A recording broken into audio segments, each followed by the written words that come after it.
Thanks, Bongi. Good afternoon, everybody. First of all, this is going to be a bit different from the other presentations because we're going the food science route. You know, we've had a lot of nutrition this morning and very good nutrition too. But we're going to talk a bit of food science this afternoon. Secondly, those of you who have been at the Congress for the last 3 days and are hoping for a bit more of the Congress equivalent of skeet and donut, are going to be disappointed because I think I'm going to be a little bit more philosophical this afternoon. Not least because, I mean, this is one heck of a title. You know, how do you cover the role of food science in the South African food supply in 30 minutes? You know, you can't. So when I was working on it, I had an abstract, and when I looked at the finished product and compared it to the abstract, I said, well, I have strayed a little bit from there, but it's as much a question of what you can fit in. So let's press on without further ado. When I get this thing to work. Okay. How do we get this to work? Didn't even know you Try next slide. F5. Oh, F5 on here, sorry. 1, 2, 3, 4, 5. No. I am getting old. Thought it was already connected. There we go. Hallelujah. Okay. So, because we have big links these days with IFOS, which is the International Union of Food Science and Technology, and we've actually had their governing council out here for their big annual meeting in the last few days. I think it's nice to look at it, first of all, this whole thing from a slightly global perspective, and then try and drill down a bit more into what we want to do here. Now, IFOS, as the International Union of Food Science and Technology, put together a declaration. Oops. There we go. Okay. They have a thing called the Cape Town Declaration. So we are in the city where the current IFOS mission statement was actually drafted or finalized back in 2010 when we had the Congress here. And they came out with a lovely phrase here, and I know it's a bit sort of touchy-feely, but it does make a lot of sense. And one of the key components of this declaration says, quote, "We accept that the problem of food insecurity has huge political economic dimensions and will not be solved by food science and technology alone, or even by science alone, but it will certainly not be solved without the contribution of science and of food science and technology." So I think that's quite a key starting point for this whole thing. And as I said, this is going to be very broad-based. I want to have a look at our global needs, look at our fundamental role as food scientists in getting to these needs, and then try and look a little bit more at South Africa and say, well, how can food science help and what are we actually doing here? And clearly in the spirit of our topic today, I will focus primarily on nutritional issues because that's what today is all about, but I will occasionally stray off into another couple of sidelines. What IFOS did in 2012, we commissioned a thing called Vision 2030, and this was a looking forward document. The objective was to assess the role of food science and technology in the context of the challenges that we face in our food supply. And it was a lead-on from that Cape Town Declaration, which I referred to a minute ago. And 22 different countries all came up with inputs on where they felt food science and technology was going. And the whole thing was coordinated by a British scientist called Peter Lilford and a Swedish food scientist, Anne-Marie Hermansson. And South Africa was among the countries who contributed, and Nick Stark, who's sitting at the table there, coordinated the South African response and actually pulled some quite useful information out for me to refer to, so thank you, Nick. I think if we look at a few sound bites from Vision 230, and a lot of this is stating the obvious, but it's worth reiterating them. Key drivers and issues facing food production and security. We know them: growth, security, sustainability.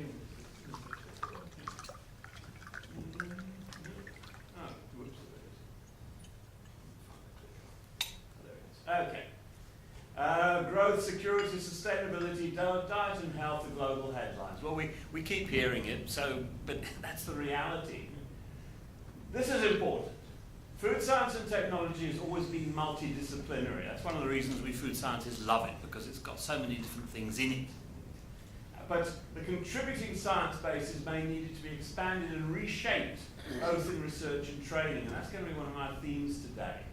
And then, while the societal challenges are recognised everywhere, this does not necessarily result in uniform challenges for food science and technology. So we've got a bit of a jigsaw to put together here in terms of how we're going to go forward. But some of the more specific trends that were identified as part of Vision 2030, governments and universities are making priorities for challenge-driven research, but these are in very wide multidisciplinary programs. And as I'll explain as we go along, I don't think that's necessarily a bad thing. Second bullet is something that's facing everybody in R&D. We need to attract young, high-quality scientists, otherwise we may miss a new generation of champions and strong thought leaders. In other words, we've got to prevent, a bit brutal, we've got to try and inhibit clever scientists, people with good scientific brains, numeracy, all the things we need, from going off to make zillions in investment banking and focus on science, right? Because that's what we want, right? Education in food commodities and their conversion to finished foods needs attention. And very pertinent today, our last bullet, as health is regarded as an essential output of every food chain, the separation of food science and technologies pertaining from modern sciences related to human nutrition must be bridged. And that's music to my ears, because for years now I've been hammering away about how the food science and nutrition professions need to work together. So, a few more messages from there. They're critical, food science and technology, critical disciplines for global well-being. But they tend to get lost among other food-related subjects. Agriculture, nutrition, things like that are much better understood by governments and by the general public. But if you're a food scientist and you meet somebody for the first time and you say what you do, and you say you're a food scientist, they say, oh, you're a cook. Right? You get that everywhere you go. I gave a presentation in Nigeria once, and the Nigerian audience is very enthusiastic. And I asked the question rhetorically about being. I said to them, "Do you get called cooks as well?" And the whole audience goes, "Yes!" And so it shows it's a global issue. And I think as food scientists, we're not very good at explaining to people what we do, and more importantly, at a macro level, conveying to governments and decision makers and funding providers what we do and why we're so important. So we've got to assert ourselves a bit more as a profession, increase awareness of our importance, and then get more money as a result of it to do what we want to do. But we also need to place a much greater focus on interdisciplinary collaboration, because although I'm very biased as a food scientist, I happen to think we're at the heart of the food chain. I think we can play a much better coordinating role than we do at the moment. Then, of course, we have to contend with the public distrust of science. Vision 2030 didn't really deal very much with this, but we know what the problems are. Things like poor education, poor communication of science to the public, and then this sort of back to nature trend, which we see ironically among the people who theoretically should be better educated and more understanding. Back to nature, forget about processed food, let's all live on bean sprouts grown in the back garden. It's not very practical, but it's a reality. And speedy communication via the internet, via social media, it promotes anti-scientific thinking, propagation of junk science. I don't do social media, but I gave a presentation a couple of months ago to a client showing some of the disastrous things that have happened with food via social media for food, and how people like the Food Babe in the States. Some of you have heard of the Food Babe. Her name popped up the other day at one of the Southwest Congress speakers. She's a dreadful woman, all done by social media. But I think there's an advantage, because the thing we always forget when we're all getting stressed about how ignorant the public are is that people love food. And the only reason we take the amount of flack that we do is because it's such an emotional subject. Everybody loves it so much. So these sort of trends of junk science, crazy social media stuff, we need to take better advantage of them. So I'm saying, should we not be harnessing people's love of food as an opportunity to communicate science? So those are some of the global sound bites. What about South Africa? Are we the same? I think no doubt about it, we are. And because of the nature of our society here and the sort of people we've got, the diversity, the politics, all the shenanigans, it adds additional challenges which, you know, people in other countries don't have. You know, I don't know, where's John? I'm in Switzerland. You're nice and peaceful there. You know, you tend to think the same. It ain't right that round here, believe you me. But everyone carries a gun. True, yes. So, but we have, you know, the expected challenges, food security, sustainability, but we have these enormous discrepancies in income and status, which require us to cater for these enormously widely differing levels of foodability and preferences. Throw in the double burden for good measure from a nutritional point of view, and we've really got quite a dog's breakfast to contend with. So, where are we now? Let's try and split it up a bit. I mean, at academic and research levels, we do have some pockets of excellence, and we should be very proud of them. But food science and technology within South Africa receive very limited acknowledgement as key drivers for our food supply. And I think Nick picked this up when he was putting together the information for our contribution to Vision 2030. I don't want to put words in your mouth, Nick, but I think that was what we found, yeah. In reality, the CSIR, which has the history of being the scientific organization of excellence, has basically zero food science capability left. Nothing. And 20 years ago, or certainly 25 years ago, they had 200 people. Yeah, it's all gone. Bodies such as the ILSI, they had food science capabilities. They've still got some, but very significantly reduced. So formal food research at academic level, at research institute level, has taken an almighty battering in the last 20 years. But what we're seeing, however, and this is the upside, is that we're seeing a lot more holistic and interdisciplinary work going on. And this is showing up at a number of the academic institutions in our country. Pretoria, we've got the Institute for Food, Nutrition and Wellbeing, which came into being, I think, about 4 years ago. Somebody correct me if I'm wrong, but recent initiative. Stellenbosch has the Food Security Initiative. Again, Gunnar can maybe tell me when that was founded. I can't remember, but again, it was quite recently. Yeah, there you are. Yeah. And then the University of KwaZulu-Natal in Maritzburg has got the African Centre for Food Security. So that's where we are in academia. On the industry side, well, there's not a lot going on. You know, it's driven by short-term commercial product development, which you would expect it to be, right? And a lot of imported technology from the multinationals and from ingredient and processing machine suppliers. I think at commercial level, the interesting stuff is happening with the small guys, because you've got the small entrepreneurial companies who are starting to shake things up on a smaller scale. The unfortunate thing is that the vast majority of what these guys are doing tend to be very top-end products. And we had a presentation at the Congress on Monday, which I, to be honest, found a little disappointing, because it was a lot of fast-talking marketing people pitching stuff at top LSMs and making money out of it. To me, that didn't solve the problem to what I think I described as the man on the Kyle-Leach taxi.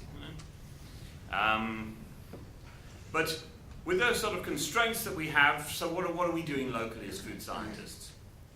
So let's have some specifics.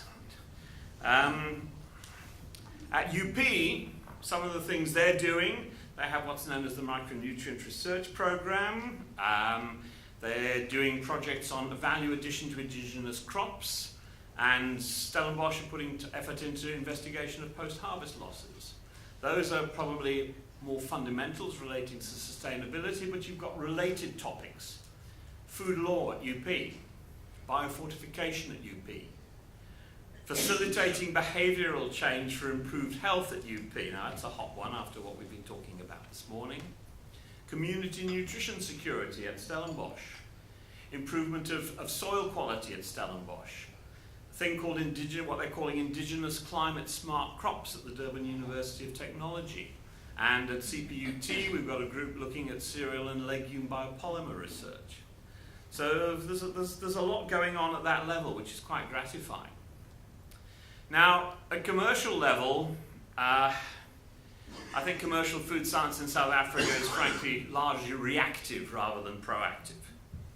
And anybody can tell you that those three bullets there are what a commercial food R&D department does. I mean, it's the three pieces of it's the two chunks with an umbrella over them. The commercial product development, the MPD, the sexy stuff, market needs, consumer preferences driving that, the marketing guys calling the shots, and quite rightly so. And then technical support to existing products and manufacturing processes with individual companies, support to the people on the ground actually making the stuff. I mean, when I first started my career, I was with Cadbury's in the UK, and they had a department called Going Brands. So in other words, who dealt specifically with that area, and I think that's the principle remains the same. But then these days you've got more and more focus on these umbrella functions, which are applicable no matter what the product is, whether it's NPD, whether it's an existing brand. So you've got the whole food safety saga, and you don't want to get me started on that. You've got nutritional issues, you've got regulatory matters, you've got things dealing with food activism, all the things that are impacting on us from the external environment, affecting the way we produce and consume our food. At commercial level, I don't see much emphasis in this country on food science-based initiatives relating to the broader-based things such as food security and sustainability. I think what we really see is what I would call a trickle-down effect from the corporate policies of the multinationals, who dictate to a large extent what the local subsidiaries do in that area. And those sort of initiatives are not really very food science driven in our environment. They tend to be driven more by things like corporate social responsibility policies. But what about the relevance of some of these things that are going on here to our workshop theme today? Let's look at Tuckies first of all. The Micronutrient research program at Tucks, work on improving micronutrient bioavailability using locally produced fruit and veg with high micronutrient contents in processed foods. It's a nice one, relevant one. Other things they're doing at Tucks, what they're calling combating lifestyle diseases associated with overnutrition through the use of indigenous South African food. So that's taking a problem and turning it into an opportunity with local relevance in terms of raw material supply.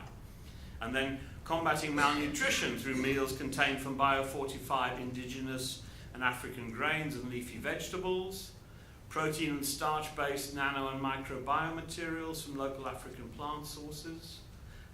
Some interesting stuff going there, and those of you who've been at the Congress and heard Naushad Emmerbux's presentation yesterday morning will get some idea of what's going on there. Stellenbosch, we have what we call Project Hope, and some of the things they're looking at are food fortification initiatives, low-cost palatable foods with high nutritional value, and an interesting one, lower-cost meat products as protein sources. I don't have a lot of detail on these, but haven't got time to go into them anyway. But you can see how they're trying to combine, right across the board here, two things. Local nutritional and sustainability needs with, in many cases, local raw materials with some degree of exclusivity. So I think we're on the right track there. And these are academic projects, right? And they'll take a while to translate into commercial fruition, and probably a lot of them will never convert into commercial fruition. But if 25% of them turn into something viable, then we're on the right track, because that's the nature of academic research. This is why academic research is so great. You can do things, you educate people, and any bonus you get out in terms of commercial spin-off is obviously highly, highly desirable. Now, the South African food industry, let's talk about them a little bit more. They are pretty notorious for obsessive secrecy. and not letting on about what they're doing. Now, I don't expect a company to announce to the world what new products they're going to be launching in 3 months' time. That's not the way it works. But there's a way of doing this, and those of you who heard my presentation on Monday will be aware that I gave the industry a bit of an earful for not being a bit more open about what they're doing on obesity. There's ways of doing this. You've got to decide what is competitive and what is not competitive. And if we're looking at public health and nutritional and sustainability issues, I believe we've got to apply a different set of values from those which would be applicable to conventional market-driven product development projects. And a good example of this is the Staple Food Fortification Project. I'm very biased because I've been very heavily involved in it, and there's a couple of people in the room who have been as well. But I would hope that those of you who know a bit about it would agree that it's probably quite a good example of how food companies can work with government and public health practitioners in a collaborative and, importantly, non-competitive manner to address issues relating to public health. But on the downside, you've heard me say I was pretty brutal on Monday. I sent a questionnaire out to through CGCSA, asking companies to provide at least some top-line information on the sort of initiatives they were planning to undertake over the next 2 or 3 years on anti-obesity initiatives. And the response was absolutely atrocious. So either I think people are being over-secretive, or even more scarily, perhaps they're not doing anything. I don't know which it is. So very, very worrying. So all I can do under those circumstances is focus on what I think industry should be doing, rather than what they are doing in the area of nutrition. And the impression I'm getting at the moment is that the industry responses to the obesity issue tend to be reactive rather than proactive. You wait to get beaten over the head, and then you do something about it. I mean, a classic example of this is the sugar tax, right, or the soft drink tax. I don't think the industry has done anywhere near enough together to put together a logical, rational response in terms of saying, we're doing this, we're doing that, we're doing the other. Please, guys, it doesn't make sense to tax us because what we're suggesting is going to be more beneficial to public health. You've got to offer tangible, well-motivated, scientifically sound alternatives to things like regulation and taxation. Otherwise, government is quite understandably not going to listen to you and is going to hit you over the head with all these things. So, food science and technology-driven initiatives, which we have to undertake in conjunction with the nutrition people, have obviously got a big, big role to play. And let's have a look at some specifics here. I think that food scientists and technologists who know nutrition, or the other way around, nutritionists and dietitians with a bit of food science knowledge, should look at doing nutritional audits of the product ranges of the companies that they work in. You do it internally. It's much more fun than doing a safety audit. You must look objectively, but also very rigorously, at the sort of products you've got.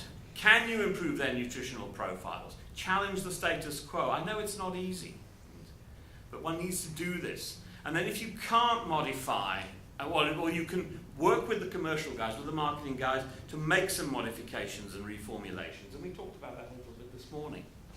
And it'll be easier for some than it will be for others. I know it's tough. Where you can't do much about nutritional profile, well then lobby internally for the marketing people to look at reallocating marketing resources. If you can't take any more fat or sugar or whatever's being demanded out of it, but you've got alternatives in the range which have fundamentally better composition, play around with it and see what you can do. Reallocate the marketing resources. Make a bit of a leap of faith. And I know that's a marketing decision rather than a technical decision, but it's a way of thinking that I think we need. And then, of course, we have got this tool which Northwest have put together on nutrient profiling. And the good thing is that everywhere you go now, you find people doing NPD, and they're using that nutrient profiling scheme, which is there and in the public domain, as a good place to start when you're doing NPD. As soon as you've got a new product, you run it through the calculator and see what you can do. And even if you're not entitled to make claims, you can still use it as a tool to try and optimize the nutritional content of your product as much as possible. I know it's not easy. And I mean, it sounds a bit smug, but I mean, right back in 11 years ago, I gave a presentation at the World Congress of Food Science and Technology in France. I called it Formulating Nutrition, and the conclusions I drew at that time were these ones here. I said, the majority of the modifications required to improve nutritional profiles are going to make life very difficult. They're going to have a detrimental effect on palatability and probably on consumer acceptance. A lot of them will increase cost. In many instances, they'll reduce microbiological safety, because in many instances, the sort of things you do will increase the water activity and potentially also reduce certain antimicrobial factors in the products. Many instances, they'll have a negative impact on shelf life, and in many instances, they'll add complexity and therefore probably cost to the manufacturing process. So 11 years ago, things weren't looking too good. I think we've moved ahead a little bit since then. Things have changed a little bit. Some of the things that have happened. Right? A few specifics. We've got a greater variety of alternatives to sucrose. We've got polyols. We've got a whole range of non-nutritive sweeteners, as long as Mrs. Boyson doesn't decide to prohibit their putting them on labels. Very short-sighted if that happens. Greater variety of low or no sodium alternatives to salt. I know a lot of them are expensive, but we're working on it. Greater variety of more palatable sources of fibre. And then trans fat, we should be very proud of that. We've basically taken trans fat out of the South African food supply. So that regulation now is there, but it's irrelevant. It's done its job. And everybody moaned and bitched about it when it came out.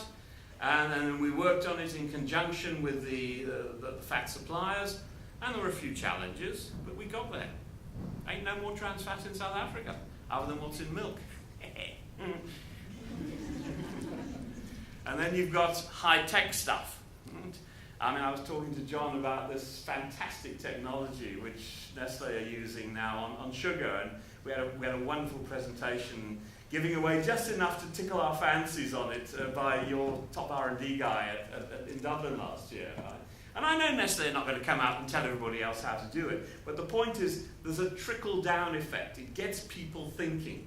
And the same thing is happening with salt as well. And I suspect there's some fairly similar technologies, little things called hollow spheres. That much we managed to catch. How they do it, we don't know. But there will be a trickle-down effect. And the irony, of course, is that you have companies like Nestle, and I'm not sucking up to John, who are the only people who are big enough to put the sort of research money into these sort of things. And they're the ones who cop it all the time from the activists. It's very, very unfair. The other thing that's happening, and I think we've got to give government a bit of credit for this, because we see it in the salt legislation, a more stepwise approach. If you've got nutrients you don't want to take out there, you don't hit it all in one go, you take it down bit by bit. And that makes a lot of sense in terms of consumer acceptance. And another interesting one, which perhaps we don't always think about, is that we do have, certainly in South Africa, more sophisticated supply chains than we've had in the past, which might, and I say might, and I'd love to hear what the retailers have to say about this, enable us to make it easier to potentially market products with higher water activity and shorter shelf life. But there's a lot of other things that we need to look at, because I've talked about the multidisciplinary approach. And I think right up at the top are behavioural issues, and that's why some of the things we've had this morning were so good. And there's some initiatives going on here. I've already mentioned the UP one, the facilitation of behaviour change. We've got the work that they're doing at UWC on the socio-cultural influences on the eating habits of the SA population. I don't know if anybody was at the yogurt workshop in Joburg a few weeks ago. Yeah. And we had that brilliant presentation from that lady who I'm very embarrassed now I've forgotten her name. But yeah, it was a terrific presentation. And those are the sort of things that really are useful. It really would be nice to see some South African specific industry research on these sort of things. But it's all very commercially hush-hush. I'm sure everybody is working on it, but they're keeping quiet. But then I'd like to introduce the concept of what about sector focus, right? And that's the question of, if you're good at something, get even better at it. We're already a global leader in certain areas, cereal chemistry. I mean, we've got a centre of excellence up in Pretoria. We've got the World Sorghum Congress being driven here later, when is it? End of the year, isn't it? Or early next year. You know, with John Taylor's team. I mean, they're probably the world leaders in sorghum research. It's great. And the other thing I'd like you to think about that little country over the other side of the ocean that always beats us at rugby. It's very frustrating. New Zealand. They've got a population of, I don't know what it is these days, under 5 million people still. Well, there must be about 4 million of South Africans these days. But small country, and they produce a hell of a lot of milk. And instead of wanting to be all things to all people, they said, well, we're pretty damn good at milk already. Let's get even better at it.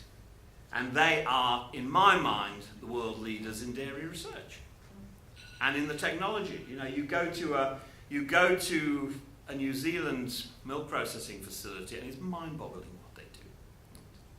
And my suggestion is, down here in this part of the world, once you get a bit of rain, we have the potential to do the same thing on fruit.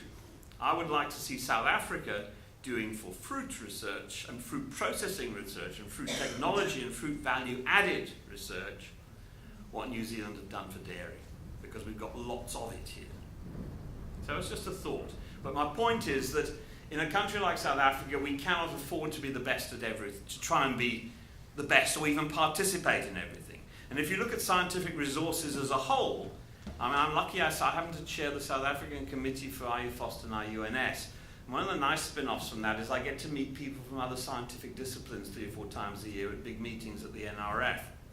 And I meet people from everywhere, maths, physics, physiology, psychology, you name it.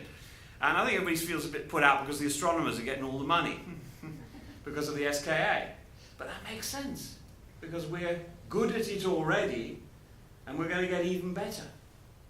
So I personally don't mind if zillions go into the SKA, because it's a unique opportunity. And if at a slightly more focused level we can think about doing the same in food, does that not get us thinking a bit perhaps? We also need a bit more information on food consumption patterns, and here we're tying in again nicely with what's been said today.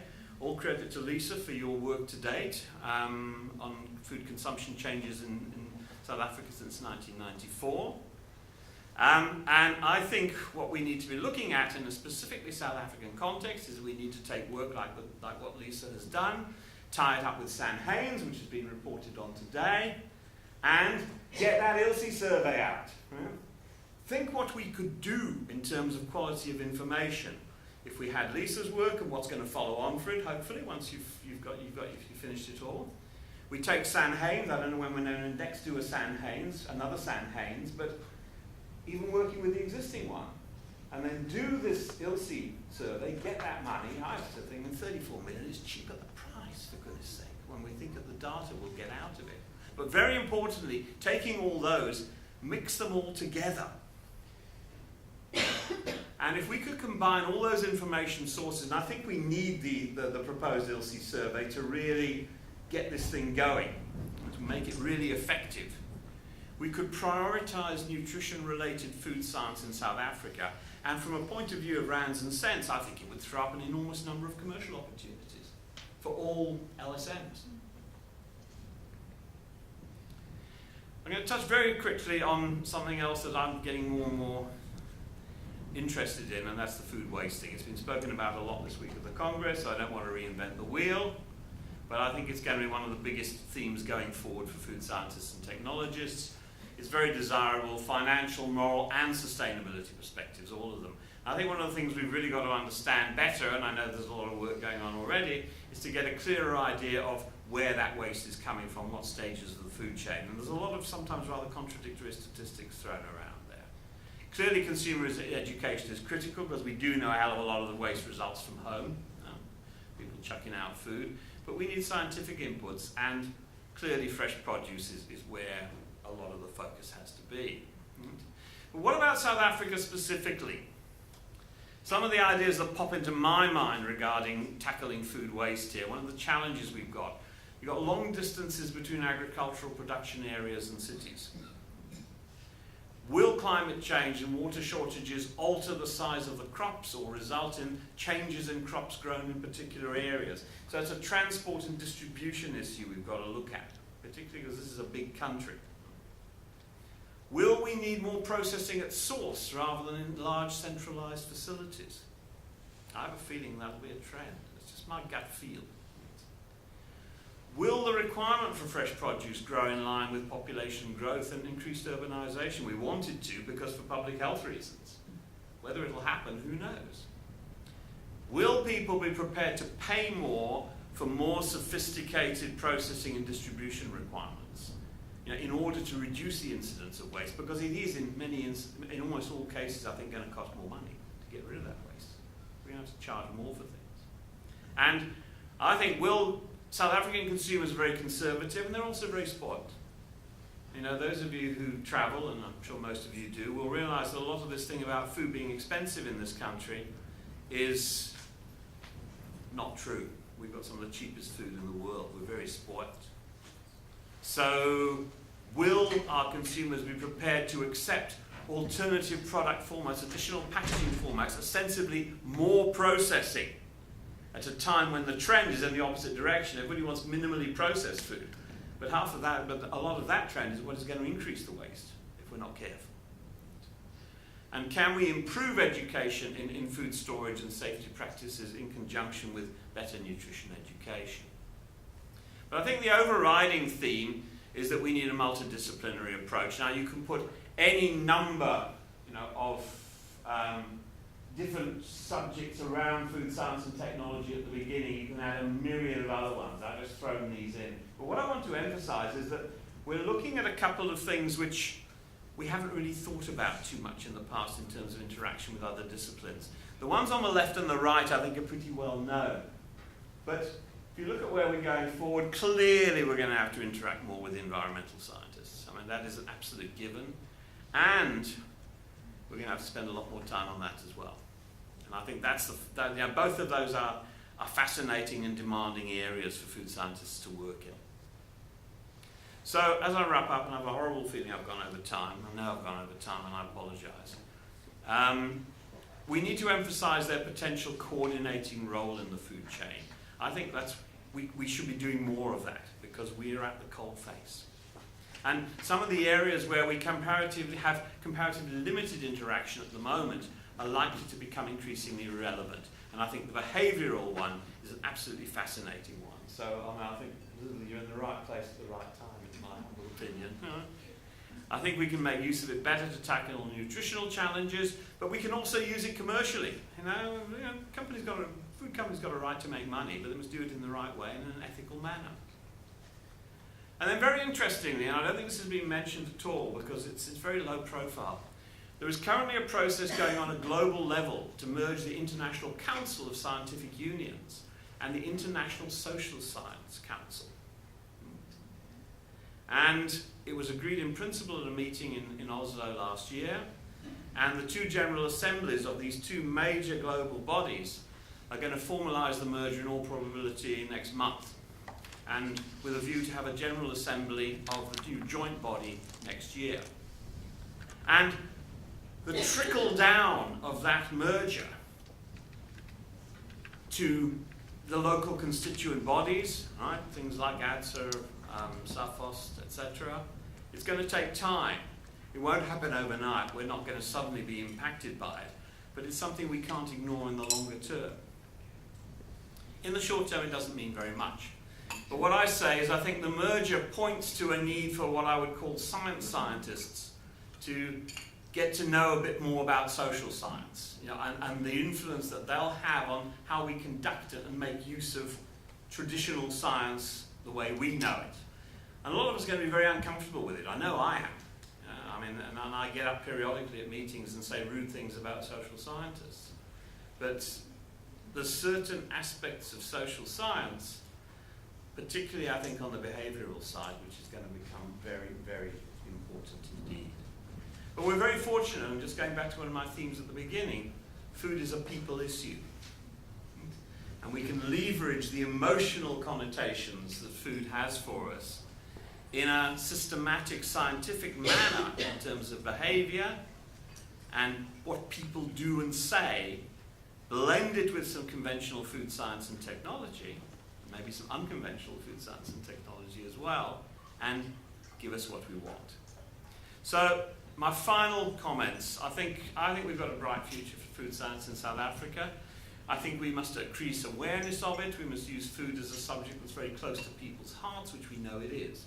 They just need to understand that you've got to apply some science to it. And how we do that brings into question the whole scientific communication thing, which a lot of us would have heard about, and on which we had, for example, this brilliant GMO film, which was shown on Monday night.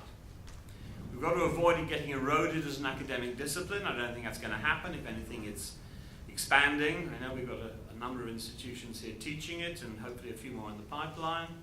We must use it to tackle nutritional challenges, particularly via some of these academically driven initiatives that I've mentioned earlier, and particularly those ones that offer commercial potential, because then you justify both sides.